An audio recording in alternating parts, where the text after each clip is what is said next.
आज हम देखने वाले हैं इंग्लिश पेपर का प्रेजेंटेशन कैसा होना चाहिए। तो मार्जिन आपको आंसर पेपर में दी हुई रहती है। आपको अगर मार्जिन खींचना है तो राइट हैंड साइड में आप एक मार्जिन खींच सकते हैं, तो वो सिस्टमेटिक लिखा हुआ दिखता है। ठीक है, मार्जिन वैसे आपको बोर्ड के पेपर में आती है। तो मेन जो बड़ी मार्जिन रहती है उसमें क्वेश्चन नंबर लिखेंगे मेन, और उसके बाद में एक बारीक सी मार्जिन में आप उसका सब क्वेश्चन लिखेंगे। जैसे क्वेश्चन नंबर 1 आपने मेन मार्जिन में लिखे तो A1 आप लिखेंगे बारीक वाली मार्जिन में। अब क्वेश्चन नंबर लिखने की जगह मार्जिन में बॉक्स दिया हुआ रहता है, वहीं आपको क्वेश्चन नंबर लिखना है मार्जिन में। ठीक है, पेज के ऊपर जो दिया हुआ बॉक्स रहता है वहाँ आपको कुछ भी नहीं लिखना है, क्योंकि वहाँ पर जो पेपर आपके जो चेक करते हैं एग्जामिनर, वो लिखते हैं आपके क्वेश्चन में आपको कितने मार्क्स मिले हैं करके। जो ऊपर दिया हुआ रहता है वहाँ पर आपको कुछ नहीं लिखना है, पेज के ऊपर साइड में आपको क्वेश्चन नंबर मार्जिन में ही लिखना है। ठीक है, इस बात का आपको ध्यान रखना है, नहीं तो बच्चे फिर स्टूडेंट्स क्या करते हैं ऊपर के बॉक्स में लिख देते हैं, वहाँ आपको कुछ भी नहीं लिखना है, ये याद रखना है। उसके बाद में आपकी हैंड राइटिंग अच्छी होनी चाहिए, साफ़ सुथरा लिखा हुआ होना चाहिए और काट छाट नहीं होनी चाहिए। जहाँ तक हो सके कोशिश करना है आपको कि काट छाट आपको नहीं करना है, हैंड राइटिंग अच्छी लिखना है, साफ़ सुथरा लिखना है, लेकिन हैंड राइटिंग बना बना के लिखने में अपना टाइम वेस्ट नहीं करना है। अगर कोई गलती हो गई है तो गलतियाँ हो सकती है, अगर गलती हो गई मान लो तो उसको सिर्फ एक लाइन से, हल्की सी लाइन से काटना है कि साफ दिखे ना, वो किसी का उस पर ध्यान ना जाए, ज़्यादा गहरा उसको काटना नहीं है, बस एक हल्की सी लाइन से काटना है। उसके बाद में क्वेश्चंस को सीक्वेंस में ही लिखना है। क्वेश्चन के आंसर है आपको सीक्वेंस में लिखना है। जैसे क्वेश्चन नंबर 1 है, उसका A1 A2 A3 A4 A5 A6 आपको लिखना है। जो नहीं आ रहा है उसको जगह छोड़ के आपको आगे बढ़ जाना है, वहाँ टाइम वेस्ट नहीं करना है। बाद में आपके पास टाइम बचता है तो आपने उसको सोच के लिखना है। A6 तक हो गया क्वेश्चन नंबर 1, फिर आप क्वेश्चन नंबर 2 स्टार्ट करेंगे, फिर उसके 1 2 3 4 5 जो भी है वो लिखेंगे, और क्वेश्चन नंबर 1 2 3 ऐसा उसके सब क्वेश्चन इस तरह से लिखेंगे। उसके बाद में अगर मान लो आपका क्वेश्चन नंबर 1 का A6 आधे पेज में ख़त्म हो गया तो आप उस पेज को वहीं छोड़ देंगे, क्वेश्चन नंबर 2 को नए पेज से स्टार्ट करेंगे। हर मेन क्वेश्चन जो रहता है उसको आपको नए पेज से स्टार्ट करना है। ये भी नहीं करना है कि हर एक छोटा छोटा क्वेश्चन एक एक पेज पे लिखेंगे, ऐसा नहीं करना है। आपको सब क्वेश्चन कंटिन्यूएशन में लिखना है, लेकिन मेन क्वेश्चन को नए पेज से स्टार्ट करना है। ठीक है, उसमें क्या है, मार्किंग में इजी जाता है। नहीं तो आप कोई बच्चे क्या करते हैं कि क्वेश्चन नंबर 1 का A1 यहाँ लिखे तो दूसरे पेज पे A2 लिख दिए, फिर कहीं और A6 लिख दिए। ठीक है, इस तरह से नहीं करना है। अब फ्री मार्क्स आपको कैसे मिलते हैं, हर पेपर में आपको फ्री मार्क्स मिल सकते हैं, तो आपको हर क्वेश्चन को अटेम्प्ट करना है। कभी कभी क्या होता है क्वेश्चन पेपर में गलत क्वेश्चंस आ जाते हैं, तो स्टूडेंट उन क्वेश्चंस को अगर अटेम्प्ट करते हैं तो उनको उस क्वेश्चन से जो मार्क्स मिलने वाले रहते हैं वो फ्री में मिल जाते हैं। इसलिए आपको हर क्वेश्चन को अटेम्प्ट करना है। अभी 23 के पेपर में भी 2 क्वेश्चंस 2-2 मार्क के गलत पूछे गए थे। वहाँ पर अगर उन बच्चों ने उन क्वेश्चंस को अटेम्प्ट किए तो उनको वो मार्क्स मिल गए। इसलिए आपको हर क्वेश्चन को अटेम्प्ट करना है। एटलीस्ट आपको क्वेश्चन नंबर लिख के डालना है। अगर क्वेश्चन नंबर भी डाल दिया आपने तो वो अटेम्प्ट किया हुआ समझा जाता है और आपको उसके मार्क्स मिल जाते हैं। अब पेन कौन से कलर का यूज़ करना है, तो पेन आपको 2 ही कलर के यूज़ करने की इजाज़त रहती है, ब्लू या फिर ब्लैक। तो किसी और कलर के पेन आप यूज़ नहीं कर सकते हैं। और दूसरी बात, कोई हाइलाइटर और वाइटनर का इस्तेमाल भी आपको नहीं करना है। ठीक है, सिर्फ पेन से आपको लिखना है, हर चीज़ आपको वहाँ पेन से ही लिखनी है। जैसे माइंड मैपिंग में आप डायग्राम बना रहे, उसको भी आपको पेन से ही लिखना है। ठीक है, तो ये बात याद रखना है, आप 2 कलर के ही पेन इस्तेमाल कर सकते हैं, ब्लू या फिर ब्लैक। एक पेपर में आप सिर्फ एक ही कलर के पेन से लिखेंगे, ब्लू से लिखेंगे या फिर ब्लैक से लिखेंगे। एक पेपर में आप 2 कलर के पेन यूज़ नहीं कर सकते, वो कॉपी समझी जाती है। ठीक है, इसलिए ये याद रखना, अपने साथ एक ही कलर के ज़्यादा पेन लेके जाना है। जिस दिन भी आप पेपर देने जा रहे हैं तो कम से कम 3 पेन आपको रखना है। अब टाइम मैनेजमेंट, क्वेश्चन नंबर 1 के लिए आप 30 मिनट्स देंगे, क्वेश्चन नंबर 2 के लिए 35 मिनट्स, क्वेश्चन नंबर 3 के लिए 25 मिनट्स, क्वेश्चन नंबर 4 के लिए 40 मिनट्स और क्वेश्चन नंबर 5 के लिए 40 मिनट्स। क्वेश्चन नंबर 1 जो रहता है अपना प्रोज सेक्शन पे रहता है। टोटल इस तरह से आपके 170 मिनट्स हो गए, और पेपर आता है 180 मिनट्स का, यानी 3 घंटे का रहता है, तो 180 मिनट का रहता है। इस तरह से आपके पास 10 मिनट बच गए। इन बचे हुए 10 मिनट में आप अपने आंसर्स चेक कर सकते हो, कुछ लिखना रह गया हो तो उसे लिख सकते हो। तो इस तरह से आप टाइम मैनेजमेंट करके चलेंगे तो आपका पेपर अच्छे से सॉल्व होता है। अब देखेंगे जनरल इंस्ट्रक्शन। तो maintain the sequence of the question and activities, ये हमने बताया पहले आपको। उसके बाद right answer of new questions on a new page, नया क्वेश्चन का आंसर नए पेज से स्टार्ट करेंगे। Spelling sentence structure must be correct. और ज़रूरी चीज़ें क्या है, सिस्टमेटिक डायग्राम्स होना, लेजिबल हैंड राइटिंग होना, brevity and clarity and expression होना, नीट एंड क्लीन पेपर होना, साफ़ सुथरा पेपर होना, जो आप लिख रहे हैं वो आप सही तरीके से लिखेंगे, डायग्राम, हैंड राइटिंग सब अच्छी तरह से बनाएंगे, ठीक है। डायग्राम कहाँ बनाते हैं हम? माइंड मैपिंग में बनाते हैं इंग्लिश के पेपर में, ठीक है।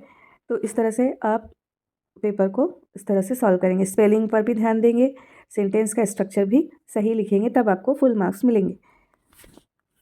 अब पहला है इंपॉर्टेंट इंस्ट्रक्शंस में से कि multiple answers to the same activity will be treated as wrong, यानी आपने एक ही आंसर के ज़्यादा, एक ही क्वेश्चन के ज़्यादा आंसर्स दे दिए तो उसको गलत माना जाएगा। Supplements are not recommended. Answer must be in full sentence, यानी क्वेश्चन का आंसर फुल सेंटेंस में होना चाहिए।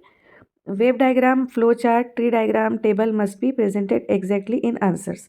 जहाँ पर फ्लो चार्ट की, डायग्राम की, वेव डायग्राम की, ट्री डायग्राम की, टेबल्स की ज़रूरत है, वहाँ पर उन्हें आपको बनाना पड़ेगा। यूज़ ऑफ कलर पेन्स और pencil is not allowed. Colour pens और पेंसिल्स आप यूज़ नहीं कर सकते। Do not right instructions of the activities और ऑल गिवन ऑप्शंस, यानी पूरा का पूरा क्वेश्चन आपको नहीं लिखना है, पूरी की पूरी एक्टिविटी नहीं लिखना है और पूरे के पूरे इंस्ट्रक्शन आपको नहीं लिखना है। अब रिमेंबर दिस, आपको याद रखना है कि रीड द इंस्ट्रक्शंस केयरफुली, जो इंस्ट्रक्शन दिए हुए उनको ध्यान से पढ़ना है। Don't write instructions, it's waste of time. जो इंस्ट्रक्शन दिए हुए आपको उसको लिखना नहीं है, इससे आपका टाइम वेस्ट होता है। Don't spend time in writing options, option भी नहीं लिखना है आपको हर क्वेश्चन के नीचे जो ऑप्शन दिए रहते हैं, उससे भी आपका टाइम वेस्ट होता है। Right answers directly, question number डालिए बराबर और आंसर्स लिखिए डायरेक्ट, लेकिन क्वेश्चन नंबर बराबर डालना है। Right the number of question and activities correctly, हो गया। नंबर 6 है right number of the questions in the box, जो मेन क्वेश्चन का नंबर है वो बॉक्स में लिखना है। Right number of the activity in the margin, और मार्जिन में एक्टिविटी का आपको नंबर लिखना है, ये हमने आपको पहले भी बता दी। एक्टिविटीज़ को कैसे सॉल्व करना है वो देखते हैं हम। जैसा है एक एक्टिविटीज़ दी हुई है कि choose 2 correct statements related to the theme of the extract. तो इसमें आपको ध्यान क्या देना है? Write down only 2 options. इसमें 2 करेक्ट स्टेटमेंट्स चूज़ करने का बोला है तो 2 ही ऑप्शन आपको लिखना है। Don't right 3, it will give 0 marks. अगर आप 3 ऑप्शन लिख देंगे तो आपको 0 मार्क्स मिलेंगे। इट्स नॉट ट्रू और फॉल्स, ये ट्रू और फॉल्स नहीं है। It's searching appropriate 2 statements showing the central idea of the extract, यानी जो आपको 2 स्टेटमेंट्स ढूंढने का बोला गया है सिर्फ वही 2 स्टेटमेंट आपको लिखना है। आप ट्रू और फॉल्स नहीं लिख रहे। आप 3 लिख देंगे तो आपको 0 मार्क्स मिलेंगे, इस पर आप ध्यान रखें। अब अगर ट्रू और फॉल्स की एक्टिविटी दी हुई है तो उसको कैसे करेंगे? Rewrite the statements and state whether they are true और फॉल्स, ऐसा लिखा हुआ है। तो आपको क्या करना है कि इस तरह से नहीं लिखना है कि true, number 1 true, number 2 false, number 3 false, number 4 true, ऐसा नहीं लिखना है। Write statements and then state whether they are true और फॉल्स। ओनली राइटिंग ट्रू और फॉल्स विल गिव 0 मार्क्स। आपको पूरी स्टेटमेंट लिखना है, फिर उसके बाद में लिखना है कि ट्रू है कि फॉल्स है। सिर्फ ट्रू या सिर्फ फॉल्स लिखने से आपको 0 मार्क्स मिलेंगे। Correct method for writing answer क्या है ट्रू और फॉल्स का? जैसे यहाँ एग्जाम्पल के तौर पे दिया हुआ है, Abraham Lincoln wants his son to accept the failure also gracefully. इस तरह से लिखेंगे या फिर डैश देके ट्रू लिखेंगे। और Abraham Lincoln wants his son to accept the failure also gracefully, अगर ये ट्रू है इस तरह से इसको ट्रू लिखेंगे, नीचे लिखेंगे या फिर सामने लिखेंगे सेंटेंस के ट्रू करके। इसी तरह से अगर कोई सेंटेंस फॉल्स है तो उसको भी इसी तरह से पूरा सेंटेंस लिखेंगे, फिर डैश देके फॉल्स लिखेंगे या फिर नीचे फॉल्स लिखेंगे। ठीक है, मैच द कॉलम वाली एक्टिविटी कैसे करेंगे? यहाँ 2 कॉलम दिए हुए हैं, कॉलम ए और कॉलम बी। इसमें कॉलम ए में फ्रैंकेनस्टीन, miss Marple, death in Venice दिया हुआ है। कॉलम बी में थॉमस मैन, मेरी शैली, जोनाथन स्विफ्ट दिया है। तो इसको मैच कैसे करेंगे आप? बच्चे क्या करते हैं, लाइन से क्रॉस करके बता देते हैं या फिर 1-A, 2-C, 3-B इस तरह से लिखते हैं। देखते हैं हम इसका करेक्ट मेथड क्या है। यहाँ पर आपको दिखाया हुआ है कि रॉन्ग मेथड इस तरह से है, जैसे 1 लिखे फिर उसके आगे B लिख दिए, 2 लिखे उसके आगे D लिख दिए, 3 फिर A, 4 का C, इस तरह से आपको नहीं लिखना है, रॉन्ग मेथड है। इस तरह से या फिर एरो से नहीं दिखाना है आपको, जिगजैग लाइन से भी नहीं दिखाना है, ये अलाउड नहीं है। इसकी वजह से आपको 0 मार्क्स मिल सकते हैं। करेक्ट भी लगाया आपने तो 0 मार्क्स मिलेंगे। करेक्ट मेथड इस तरह से है, कॉलम ए लिखे, कॉलम बी लिखे, कॉलम ए में फ्रैंकेनस्टीन, उसके सामने उसका आंसर लिखे, Mary Shelley, Miss Marple, Agatha Christie, Death in Venice, Thomas Mann and Gulliver's travel, Jonathan Swift. यानी जो आंसर है, जो मैच है, करेक्ट मैच है, उनको उस तरह से सामने उसके लिख देना है। ये करेक्ट मेथड है। देखेंगे activity fill in the blanks, इसको कैसा करना है? तो इसमें आपको नोट करने वाली बात यह है कि write down complete sentence and underline the answers. Only answer without answers will not, only questions without answers will not gain marks, यानी आपने क्वेश्चन नहीं लिखे पूरा और फिर आंसर लिख दिए डायरेक्ट तो आपको मार्क्स नहीं मिलेंगे। जैसे कि ये एक्टिविटी दी गई है, my sincere thanks blanks the members blanks विश्व भारती फैमिली। यहाँ पर आपको इंसर्ट आर्टिकल्स करना था, अप्रोप्रिएट प्रीपोजिशंस उसमें आपको डालना था। रॉन्ग मेथड ऐसे है, आंसर लिख दिया आपने टू और ऑफ, तो इसमें आपको 0 मार्क्स मिलेंगे। करेक्ट मेथड नीचे दिया हुआ है, my sincere thanks to the members of Vishwa Bharati family. इस तरह से टू और ऑफ को आपने लिखे, उसमें उसको अंडरलाइन करेंगे या फिर उसको थोड़ा सा डार्क लिख देंगे। इस तरह से आप फिल इन द ब्लैंक्स को इस तरह से लिखेंगे, पूरा सेंटेंस लिखकर फिर उसमें फिल इन द ब्लैंक्स करेंगे। उसके बाद में हम देखेंगे एक्टिविटी अगर चूज़ द करेक्ट ऑप्शन की है, तो इसमें आपको ध्यान रखने वाली बात है कि ऑप्शन अगर दिए हुए हैं तो पूरे के पूरे ऑप्शन नहीं लिखना है आपको, सिर्फ करेक्ट ऑप्शन ही आपको लिखना है। ठीक है, करेक्ट ऑप्शन चूज़ करने की एक्टिविटी में सिर्फ आपको करेक्ट ऑप्शन लिखना है, पूरे के पूरे ऑप्शन नहीं लिखना है।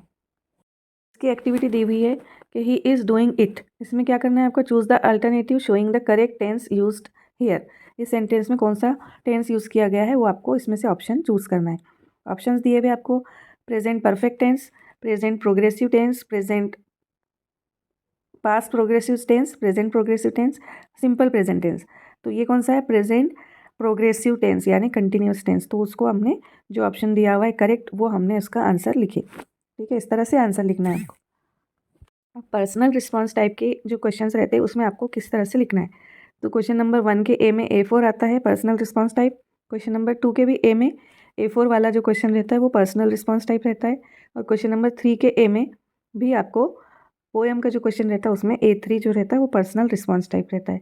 तो इसमें आपको क्या करना है, इसको आपको अटेम्प्ट करना ही है क्योंकि ये आपकी अपनी ओपिनियन रहती है इसमें लेकिन do not right answer more than 50 words. बहुत बड़ा आंसर नहीं लिखना है, 50 वर्ड्स से ज़्यादा का नहीं लिखना है।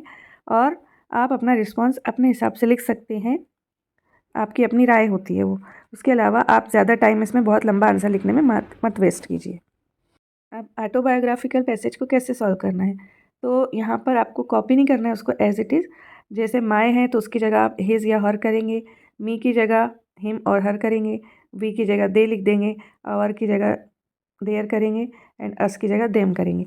तो यहाँ पर आपको ये वर्चुअल मैसेज में भी बहुत इसका मदद हो सकती है क्योंकि आपको वर्चुअल मैसेज बनाना बहुत इजी रहता है। उसमें से क्वेश्चन में से आपको मैसेज तैयार करना रहता है, तो वहाँ पर ये चेंजेस करके आप क्वेश्चन में से ही मैसेज को ईजिली बना सकते हैं।